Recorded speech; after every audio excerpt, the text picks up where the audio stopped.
Hey guys, Siavash here. So in the last video we installed Visual Studio Code and Python.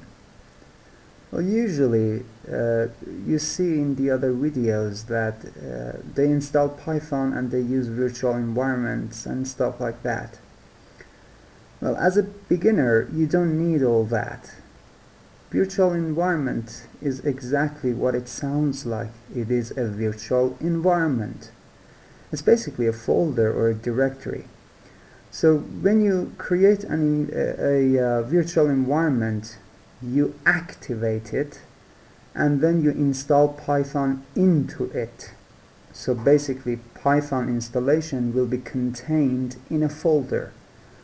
So you can have different versions of Python and different versions of packages that you use in Python, like Django and stuff like that. Because we are just learning Python, we don't care about different versions and different packages, and we don't care about virtual environments. But if you're curious, I'm just gonna name some of them here.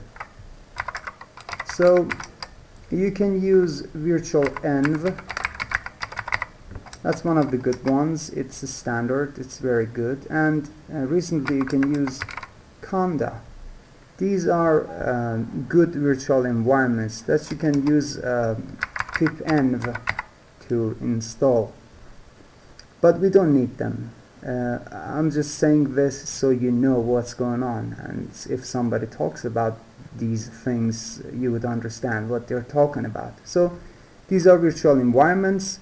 You install this, for example, you create a new virtual environment, you activate it, you install your Python there, it's contained in a folder or a directory, and you install whatever you want, what packages, whatever. And it's not going to conflict with other versions of Python or packages that you install. We don't need them, and so we don't use them.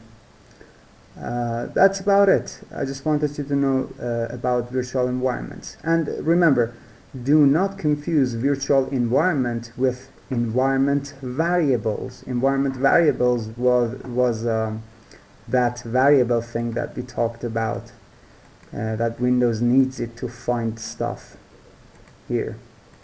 So don't confuse path, environment variable, with virtual environment.